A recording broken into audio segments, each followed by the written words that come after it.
nous faire du bien à tous. Mais avant de commencer, j'aimerais rendre grâce à Dieu pour l'apôtre Yvan Castanou, le pasteur des églises Impact Centre Chrétien, mais aussi des églises, il est le visionnaire des églises Cœur de David, et nous voulons bénir sa vie sans qui nous ne serions pas là aujourd'hui. Il est mon père spirituel, ainsi que maman Maud, son épouse. Je bénis le Seigneur pour sa vie, pour cette grâce que nous avons d'être sous un merveilleux manteau. Donne-moi un bon amen. Alléluia. Donc la semaine dernière, nous ne nous sommes pas vus en ligne. La semaine dernière, on a pu rencontrer certaines personnes qui ont pu être en présentiel sur Paris, et nous bénissons le Seigneur pour le merveilleux culte des nations que nous avons passé à ICC La Défense. Ceux qui étaient là, est-ce que vous avez passé un bon moment la semaine dernière? Alléluia. On a passé un excellent temps, et aujourd'hui, même si on est connecté, on va aussi passer un excellent temps, je le crois, au nom de Jésus. Amen. Parce que Dieu dit qu'il y a de la joie quand on me dit allons à la maison de l'Éternel. Alors peut-être que tu es dans ta chambre, dans ton salon, peu importe, sache qu'aujourd'hui nous consacrons cette heure-là à Dieu, et ta maison devient la maison de Dieu. Alléluia. Et il y a 2 semaines, on avait parlé des différents types de cœurs. Soledad nous avait emmenés dans la parabole du semeur pour comprendre un peu les différents types de cœurs. Et on avait étudié ensemble, il y a 2 semaines, le premier type de cœur, celui qui était un cœur orgueilleux, qui n'arrivait pas à capter la parole de Dieu et qu'il nous fallait être humble. Et je crois que depuis ce jour-là, ton cœur commence à devenir humble. Amen. Alléluia. Et aujourd'hui, le titre de mon message, c'est « Quand le cœur rocailleux reçoit la parole ». Amen. Quand le cœur rocailleux reçoit la parole. Et on va lire ensemble à nouveau le texte dans Luc chapitre 8 à partir du verset 4 jusqu'au verset 15. Luc chapitre 8 du verset 4 au verset 15. Alors toi qui as ta Bible, parce que je sais que tu as ta Bible, n'est-ce pas? Amen. Tu peux ouvrir ta Bible dans Luc chapitre 8 du verset 4 au verset 15. Amen. Quelqu'un veut lire? Vas-y, moi.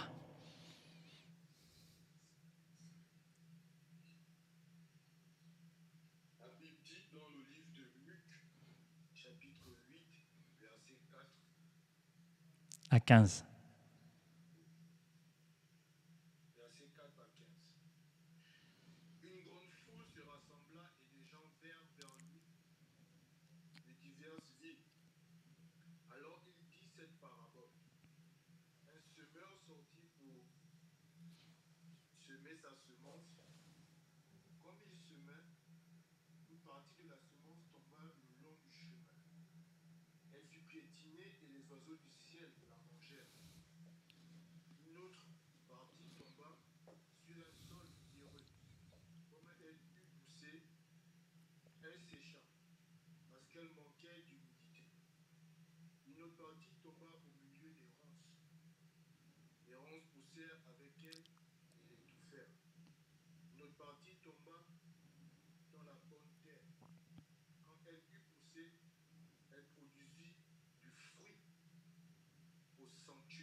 lorsqu'ils entendent la parole, l'acceptent avec joie, mais ils n'ont pas de racine. Ils croient pour un temps et abandonnent au moment de l'école. Ce qui, excusez-moi, verset 14, ce qui est tombé parmi les ronces, ce sont ceux qui, en entendant la parole, mais en cours de route, ils la laissent étouffer par les préoccupations, les richesses et les plaisirs de la vie. Ils ne parviennent pas en maturité. Ceux qui tombent dans la bonne terre, ce sont ceux qui, en entendant la parole, avec un cœur honnête et bon, la retiennent et portent du fruit avec persévérance. Amen. Amen. Donc c'est la parabole du semeur. Cette parabole, on l'a beaucoup lue, on l'a beaucoup étudiée et aujourd'hui encore, on va entrer en profondeur dans cette parabole du semeur. Jésus, là, ne parle pas seulement d'un semeur, il parle surtout de plusieurs types de terrains, n'est-ce pas ? On a déjà étudié ensemble, on a vu que en fait, la semence qui est posée, elle est bonne. La semence que le semeur est en train de semer, celle-ci, elle est bonne. Le semeur est en train de semer et la parole qui correspond à cette semence-là, c'est une parole qui est puissante, d'accord ? C'est une semence qui va devoir porter beaucoup de fruits. Mais ce qui fait la différence entre une personne qui porte du fruit et notre non, c'est l'état du cœur qui reçoit la parole. C'est l'état du terrain qui reçoit la semence. Dans Luc chapitre 8, justement, que nous venons de lire, on voit ces 4 types de cœurs. Donc, on a le cœur qui tombe au bord du chemin. On l'a vu il y a 2 semaines. Aujourd'hui, on va voir le cœur rocailleux. Et les semaines suivantes, on va voir ensemble le cœur rempli d'épines et le dernier cœur, le cœur sur la bonne terre. Le cœur qui correspond à la bonne terre, qui correspond et correspondra à ton cœur dans le nom de Jésus. Donne-moi un bon amen. Amen. Mais en attendant, étudions ensemble les types de cœurs parce qu'il est fort probable que nous nous reconnaissions, que nous nous retrouvions dans un de ces types que nous allons étudier ensemble et notamment le cœur rocailleux. Je sens ici quelqu'un qui a un cœur peut-être un peu dur, un peu rocailleux, mais qui d'ici la fin de ce message aura un cœur de chair, un cœur malléable, un cœur humble au nom de Jésus. Amen. Donc, nous allons nous arrêter sur un terrain particulier, c'est un terrain rocailleux, un cœur qui est rocailleux. Parce que le cœur rocailleux, ce n'est pas un cœur qui refuse Dieu. Si tu lis bien la parabole du semeur, le terrain rocailleux, il accueille la semence. D'accord ? C'est pas un cœur qui est fermé à la parole de Dieu. C'est pas un cœur qui est totalement fermé. C'est pas un cœur qui est hermétique à l'évangile. C'est pas un cœur qui est totalement bunkerisé face à la parole de Dieu. D'accord ? Il est pas. C'est pas un cœur qui est en train de dire non, moi je veux pas entendre parler de Dieu. Non, ça ressemble plus au premier terrain. D'accord, où la semence, elle tombe sur le bord du chemin.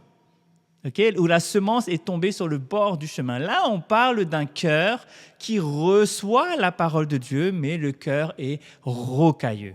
D'accord ? Et si tu lis bien le passage, il dit que ceux qui sont sur le roc, ce sont ceux qui, lorsqu'ils entendent la parole, la reçoivent avec joie. Donc, c'est un cœur qui entend la parole de Dieu et qui la reçoit avec joie. Donc là, tu peux te dire, pour l'instant, je ressemble à ce cœur. Parce que quand j'entends la parole de Dieu, je le reçois avec joie. Mais il y a un problème. Dis avec moi, problème.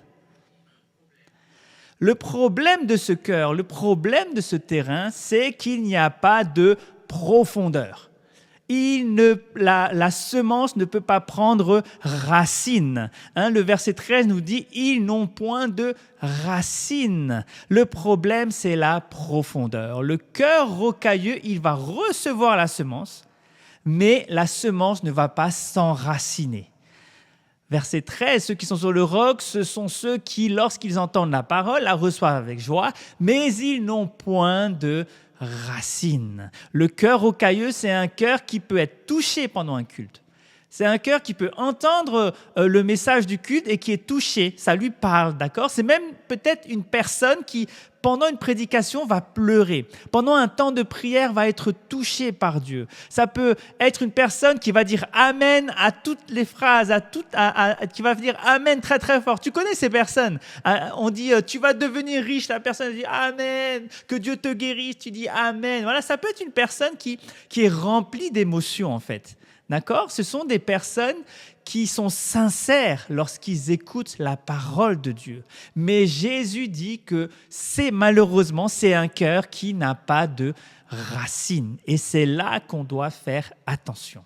C'est là que tu dois faire attention. Ce n'est pas parce que tu entends la parole de Dieu, ce n'est pas parce que tu reçois la parole de Dieu avec joie que la parole de Dieu s'enracine. Parce qu'il y a une différence entre être ému par la parole de Dieu et être enraciné dans la parole de Dieu. Il y a une différence entre être touché et être transformé. Est-ce que tu me suis? Il y a des personnes qui sont touchées par la parole de Dieu chaque dimanche. Chaque dimanche, ah pasteur, merci beaucoup pour la parole, ça m'a touché. Mais la personne, elle vient te voir chaque dimanche, elle te dit ça chaque dimanche, mais sa vie ne change pas, sa vie n'est pas transformée par la parole de Dieu. Ça prouve juste que la parole de Dieu n'a pas pris racine dans son cœur. Alléluia. Et il y a une différence entre recevoir une parole avec joie et laisser cette parole gouverner notre vie. Parce que le cœur rocailleux, il aime la parole quand la parole l'encourage. Est-ce que tu me suis? Quand la parole est en train de te dire « Tu peux tout par celui qui te fortifie, tout est possible à celui qui croit, tu peux guérir, par les meurtrissures de Christ, tu es guéri, tu reçois une parole de bénédiction, tu es dans la joie. » Le cœur rocailleux, c'est un cœur qui aime la parole quand elle annonce une bénédiction. C'est un cœur qui aime la parole quand elle parle de portes ouvertes, de victoire, de restauration, de faveur. Mais quand la parole commence à toucher le caractère, à toucher les habitudes, à toucher l'orgueil, à demander de pardonner, à demander d'obéir, à demander de se consacrer, là, le cœur, il commence à s'endurcir. Hein. Là, les pierres, elles commencent à apparaître. Les pierres qui étaient sur ce terrain-là, elles commencent à apparaître. Et le problème du cœur rocailleux, c'est pas qu'il n'a pas reçu la semence. D'accord? Ça, on l'a vu. Le problème, c'est qu'il y a quelque chose sous la surface de terre qui empêche la racine de descendre. Est-ce que tu me suis? Il y a quelque chose qui empêche à la semence de prendre racine. Et pourquoi? Parce que les pierres qui sont cachées, elles empêchent la profondeur. Le cœur rocailleux, il peut avoir une belle apparence en surface. Mais en dessous, il n'y a que des pierres. Le cœur rocailleux, ça peut être une belle terre, peut-être même un beau gazon, d'accord? Mais en dessous, juste en dessous, il n'y a que des pierres. Ces pierres-là, elles peuvent représenter beaucoup de choses dans notre cœur. Ces pierres, par exemple, ça peut être des blessures intérieures, des blessures qui ne sont pas guéries. Ces pierres, ça peut être l'orgueil, ça peut être l'amertume, ça peut être les déceptions, ça peut être même des forteresses de pensée, des raisonnements humains. Ça peut être des blessures d'offense, tu as été offensé, ça peut être des frustrations, des traumatismes, ou même tout simplement une résistance à l'obéissance à la parole de Dieu. Tu résistes à obéir à la parole de Dieu. Mais tant que ces pierres, elles restent là, eh bien la parole de Dieu, elle ne peut pas descendre profondément. Est-ce que tu me suis ? La parole ne peut pas descendre profondément. En vérité, la parole, elle peut pousser vite, la semence, elle peut pousser vite, mais surtout, elle va sécher vite. Ce n'est pas parce qu'elle pousse vite qu'elle est en bonne santé. Elle peut pousser vite, mais elle peut sécher très vite par manque de racines. Il y a des gens qui commencent vite et qui s'arrêtent très vite. Il y a des personnes qui s'enflamment vite, ils entendent la parole de Dieu, ils s'enflamment, ils sont tout faux, tout chaud bouillant, tout feu, tout flamme, mais ils abandonnent très vite. Ils disent « Seigneur, je te suivrai partout, partout, partout, je te suivrai. » Mais dès que le soleil tape, en fait, ils disparaissent. Dès que le soleil il tape sur la terre, eh ben, leur joie disparaît. Pourquoi? Parce qu'ils n'ont pas laissé Dieu retirer les pierres dans leur cœur. Bien-aimé, Dieu ne veut pas seulement semer dans ton cœur, il veut aussi travailler dans ton cœur. Il ne veut pas juste semer dans ton cœur, il veut aussi travailler le terrain. Ton terrain a besoin d'être travaillé, ton cœur a besoin d'être travaillé. Avant de porter beaucoup de fruits, il faut parfois accepter que Dieu creuse. Est-ce que tu vois cette image ? Si tu veux porter beaucoup de fruits, des fois, il faut creuser profondément. Le jardinier, s'il veut creuser, il a besoin de creuser. Et quand il creuse, il voit des pierres, il jette les pierres. Et quand Dieu creuse, il met en lumière ce qui était caché. Il voit qu'il y avait une grosse pierre, il voit qu'il y avait plusieurs petites pierres. Et tout ça, quand Dieu creuse dans ta vie, quand Dieu creuse dans ton cœur, ce n'est pas pour t'humilier, mais c'est pour te libérer. C'est pourquoi tu dois laisser Dieu creuser dans ton cœur. Tu dois laisser apparaître la sincérité de ton cœur. Parce que le cœur rocailleux, lui, c'est un cœur qui est contrarié par l'épreuve. Il suffit qu'il y ait une épreuve qui vient et là, le cœur rocailleux, il est contrarié. On va lire ensemble dans Matthieu 13, 21. C'est aussi la parabole du semeur. Matthieu 13, 21 nous dit ceci. « Mais il n'a pas de racine en lui-même, il manque de persistance.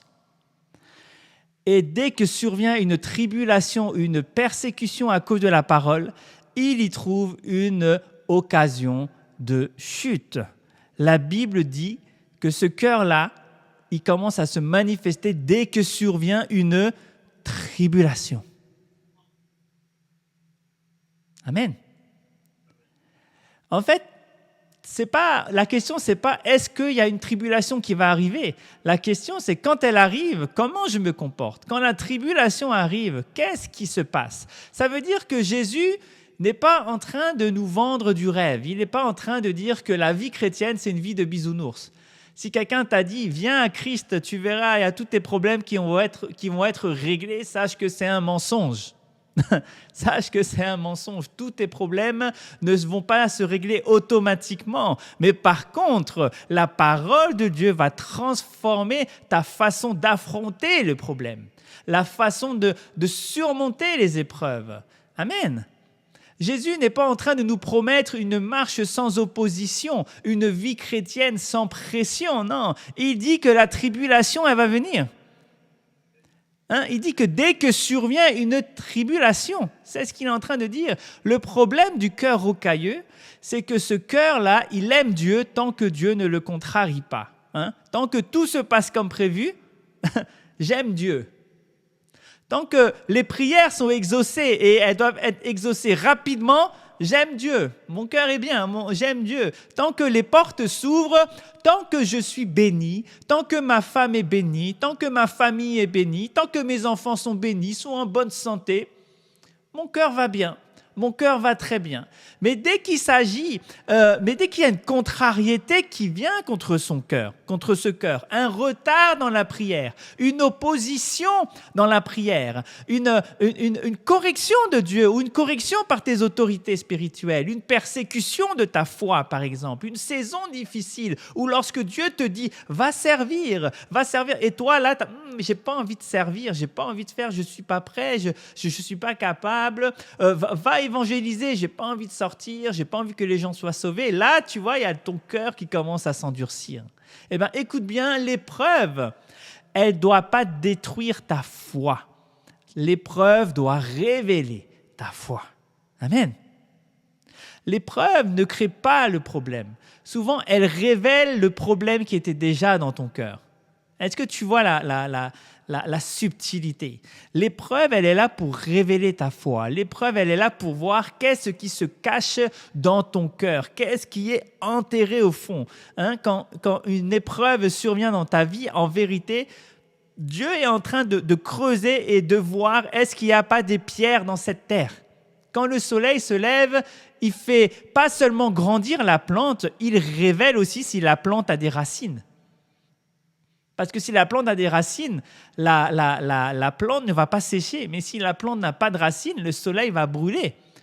Amen. Donc le problème, ce n'est pas les épreuves. Le problème, ce n'est pas le soleil qui vient brûler la plante. Le problème, c'est l'absence de racines.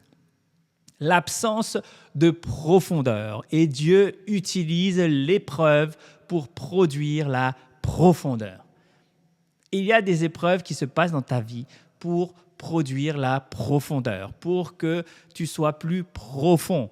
Jacques chapitre 1, versets 2 à 4. Jacques chapitre 1, versets 2 à 4 nous dit ceci. Mes frères et sœurs, regardez comme un sujet de joie complète les diverses épreuves auxquelles vous pouvez être exposés, sachant que l'épreuve de votre foi produit la patience ou encore la persévérance dans d'autres traductions. Mais il faut que la patience ou la persévérance accomplisse parfaitement son œuvre afin que vous soyez parfaits et accomplis sans faillir en rien. L'apôtre Jacques ici est en train de nous exhorter. Il ne dit pas de nous réjouir parce que l'épreuve est agréable. Oh non, il n'est pas en train de dire réjouis-toi parce que tu reçois une épreuve. Non, l'épreuve fait mal. Et oui, c'est vrai, une épreuve fait mal. Une épreuve, ça fatigue. Une épreuve, ça bouscule. Est-ce que tu es d'accord avec moi? Non, tu n'es pas d'accord? C'est parce que tu n'as jamais rencontré d'épreuve, c'est ça? Toutes les épreuves, ça fatigue. Toutes les épreuves, ça fait mal. Quand on rencontre une épreuve, on a juste envie de tout abandonner. Quand on rencontre une épreuve, on a juste envie de pointer le doigt sur Dieu. Dieu, c'est ta faute. Pourquoi tu me fais ça? Je te sers. Je suis fidèle dans les dîmes et les offrandes. Je fais tout ce qu'on me dit de faire. Je suis sérieux dans la foi et tu me mets cette épreuve devant moi et tu commences à rouspéter, tu commences à murmurer contre Dieu. Mais en fait, c'est une épreuve et Jacques est en train de dire réjouissez-vous parce que Dieu peut produire quelque chose à travers cette épreuve. C'est-à-dire que tu dois rendre grâce à Dieu parce qu'à travers cette épreuve-là, il va sortir quelque chose qui n'était pas bon en moi. Amen. L'épreuve de votre foi, bien-aimés, va produire la patience. La patience va produire la maturité de ta vie. Et la maturité va produire la stabilité dans ta vie. C'est pourquoi ta vie, elle n'est pas stable. C'est pourquoi des fois tu te dis la question, mais pourquoi ma vie, elle n'est pas stable? Ta vie n'est pas stable parce qu'il te manque la maturité. Et la maturité, tu ne l'as pas parce qu'il te manque la persévérance ou encore la patience. Et ça, c'est l'épreuve de ta foi qui va produire cette persévérance. Si tu me suis, donne-moi un bon Amen.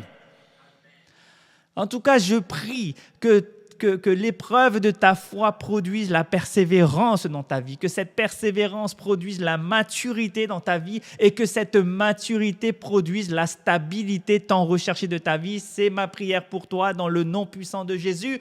Amen. Amen. Dieu cherche en fait des croyants qui tiennent ferme. Dieu ne cherche pas des bébés spirituels qui crient fort, parce qu'un bébé, ça crie fort. Oh là là là là là là là là. Hein? Pour ceux qui ont des enfants, tu sais combien un bébé, ça peut crier fort. Et surtout quand le bébé, il ne s'arrête pas de crier. Il crie, tu lui donnes le biberon, tu lui changes la couche, tu as tout fait, il continue de crier et ça crie très fort. Ça dérange même les voisins, ça dérange.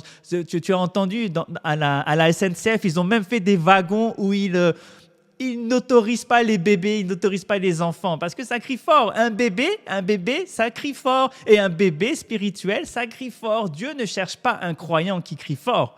Dieu ne cherche pas un croyant bébé spirituel. Dieu cherche des croyants qui tiennent ferme, qui sont matures, qui sont stables. Il ne cherche pas seulement des chrétiens qui commencent bien, il cherche des chrétiens qui vont bien terminer. Il ne cherche pas des gens qui sont capables de recevoir une parole le dimanche. Ils cherchent des hommes et des femmes qui sont capables de garder la parole du dimanche et de la garder lundi, mardi, mercredi, jeudi, vendredi, samedi, de le garder au travail, de le garder à la maison, de le garder dans le combat, de le garder dans l'attente, de le garder dans les larmes, dans la joie, de garder sa parole en toutes circonstances. Amen. C'est ça la vraie profondeur et c'est ça que Dieu cherche. Dieu cherche un cœur qui est profond. La vraie profondeur se construit dans les saisons où personne ne te voit, dans le secret.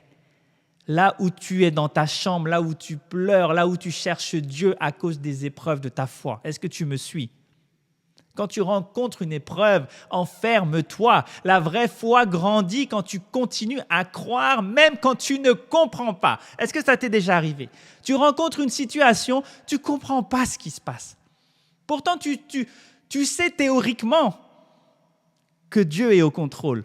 Mais quand tu regardes de tes propres yeux la situation, tu ne comprends pas. Alléluia. Eh bien, tu dois entendre ceci. Ce que tu traverses, ce n'est pas forcément la fin.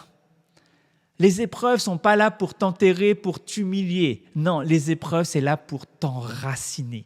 Si tu rencontres une épreuve dans cette saison, sache que Dieu est en train de t'enraciner. Dieu est en train de te rendre stable, de te rendre fort. Et je prie que tu grandisses très vite, que tu t'affermisses très vite, que tu te stabilises très vite au nom puissant de Jésus-Christ. Amen. Donc, ne sois pas surpris par le feu de l'épreuve. On va lire ensemble dans 1 Pierre 4. Premier épître de Pierre, chapitre 4, versets 12 à 14. 1 Pierre 4, 12 à 14. La Bible dit ceci, « Bien-aimés, ne soyez pas surpris.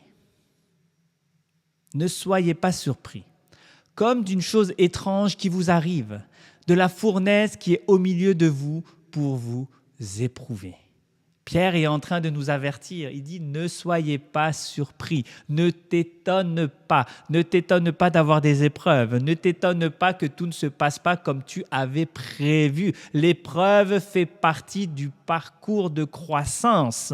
L'épreuve fait partie de toutes les vies et de ta vie spirituelle. Donc, ne sois pas surpris quand ta foi, elle est testée. Ne sois pas surpris quand ton obéissance est en train d'être testée. Ne sois pas surpris quand ta consécration provoque de l'opposition. Pourquoi quand tu commences à venir à Christ, il commence à avoir de l'opposition? Pourquoi quand tu commences à avoir peut-être de l'espérance, un projet glorieux que Dieu a prévu pour toi, tu vois de l'opposition? Tu entendras toujours une parole qui va te dire « T'es sûr que ça va marcher ça tu veux lancer ta propre entreprise, il y a des frères et sœurs qui se réjouissent, mais tu as toujours une personne qui va te donner une parole qui va te décourager. » Ne sois pas surpris quand la parole que tu as reçue est attaquée. Il va avoir du doute. Il va avoir, mais est-ce que Dieu me demande vraiment ça? Parce que souvent, l'ennemi, il n'attaque pas seulement ta personne, il attaque la parole qui a été semée en toi. Est-ce que tu me suis? Dans le premier cœur, on a vu que le diable, il venait et il vole la parole. Et c'est exactement ce qu'il fait. Tu reçois une parole de Dieu pour ta vie personnellement. Et là, le diable, il va essayer d'attaquer la semence. Il n'attaque pas ta personne, il attaque est-ce que tu as bien entendu? Et c'est ce qu'a fait le serpent dans le jardin d'Éden. Il a dit à Ève, es-tu bien sûr que Dieu a dit ça? Le diable, il va attaquer la parole. Quand Dieu te donne une parole sur ta destinée, l'ennemi, il va venir tester cette parole. Et tu entends cette voix. Quand Dieu te donne une parole sur ta famille, l'ennemi va venir tester cette parole. Quand Dieu il te donne une parole sur ton appel, l'ennemi va venir tester cette parole pour voir si tu tiens ferme, pour voir si tu persévères ou pas. Mais je déclare que sur ta vie, la parole ne mourra pas dans ton cœur au nom de Jésus. Amen. La semence de Dieu ne sera pas étouffée au nom de Jésus. Alléluia. Les pierres qui étaient dans ton cœur seront retirées au nom de Jésus. Les racines vont pouvoir descendre. La semence va prendre racine dans ton cœur et tu porteras du fruit en abondance dans le nom puissant de Jésus. Donne-moi un bon amen. Amen. Alors, comment faire pour passer d'un cœur rocailleux à une bonne terre? Est-ce que tu me suis? Parce qu'on est d'accord, après avoir entendu ça, on ne peut qu'admettre que oui, il y a encore quelques cailloux dans mon cœur. Alléluia, moi je lève ma main en premier. Il y a encore quelques cailloux, quelques rochers même peut-être, je ne sais pas, mais il y a encore quelque chose dans mon cœur qui m'empêche d'avoir ce cœur de chair. Il y a encore un cœur de pierre là quelque part. Amen. Donc, comment on fait pour passer d'un cœur rocailleux à une bonne terre? Est-ce que tu veux le savoir? Oui, normalement, tu dois dire « dis-nous, dis-nous, dis-nous ». Amen, merci la DCA. Premièrement, tu dois accepter que Dieu révèle ses pierres. C'est-à-dire, ne fuis pas quand Dieu met le doigt sur une zone qui est un peu sensible. Quand Dieu te montre ton orgueil, c'est pas pour te condamner. Quand Maman Solida te montre ton orgueil, c'est pas pour te condamner. Quand je te montre que tu es amer, quand tu entends ton pasteur dire que mais tu manques de pardon, c'est pas pour t'écraser, c'est pas pour t'exposer, non, c'est pour te guérir, c'est pour enlever les pierres, c'est pour assainir le terrain de ton cœur. Est-ce que tu me suis? La bonne terre, c'est pas une terre qui n'a jamais eu de pierre. Tu me suis? Amen. La bonne terre, c'est pas une terre qui n'a jamais eu de pierre, non. C'est une terre qui était pierreuse, mais qu'on a enlevé les pierres de cette terre. Alléluia. C'est une terre qui a accepté d'être travaillée, et tout bon jardinier travaille la terre. Et Dieu, c'est un merveilleux jardinier. C'est un merveilleux jardinier et il travaille notre terre. Amen.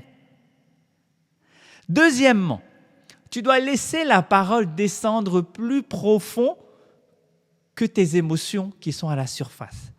À la surface, ce sont tes émotions. C'est ce qui réagissent en premier face aux situations. Ce sont tes émotions. Mais tu dois laisser la parole descendre plus profond que tes émotions. En d'autres termes, ne vis pas seulement des temps forts.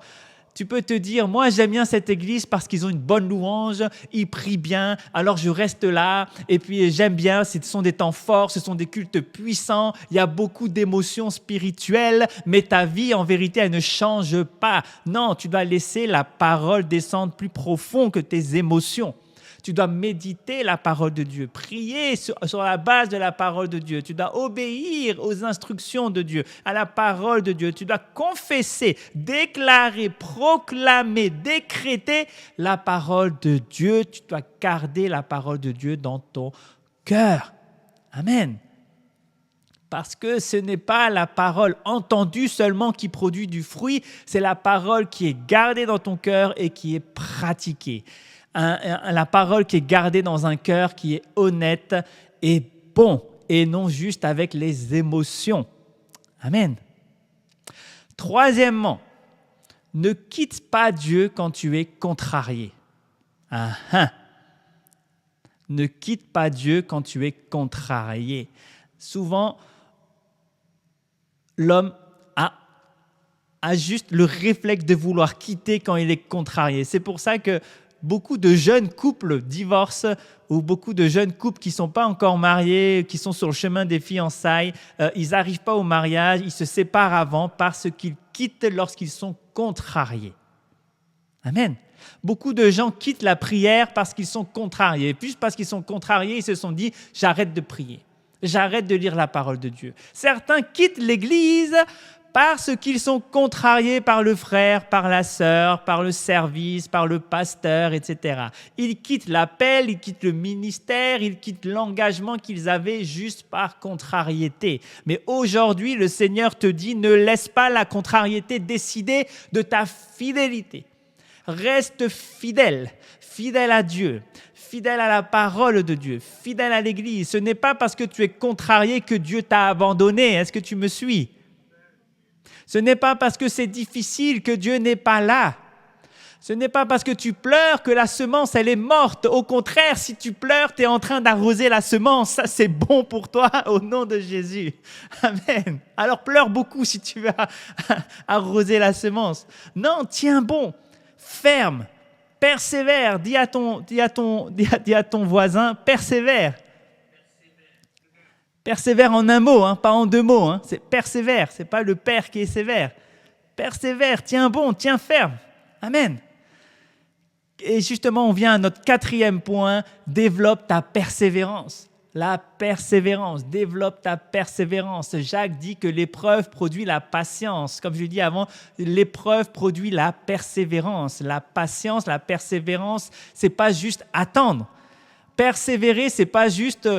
je vais subir la situation et puis je persévère dans ma souffrance, je persévère dans mon anxiété, je persévère dans cette situation. Non, persévérer, c'est rester fidèle, pendant qu'on attend. C'est continuer à prier même quand on ne voit rien, même quand rien ne se passe. C'est continuer à servir même quand personne n'est en train de t'applaudir ou de te voir. C'est continuer à croire quand les circonstances te disent le contraire. C'est continuer à aimer alors que tu as été blessé. C'est pas facile, hein? De continuer d'aimer alors que tu as été blessé par cette personne-là. C'est continuer à obéir alors que ton cœur est sec, ta force est sec. Tu n'as plus de force physique, émotionnelle, spirituelle, mais tu dois continuer d'obéir. La persévérance, elle transforme un cœur superficiel en cœur enraciné. Amen. Et Dieu veut de toi un cœur qui est enraciné.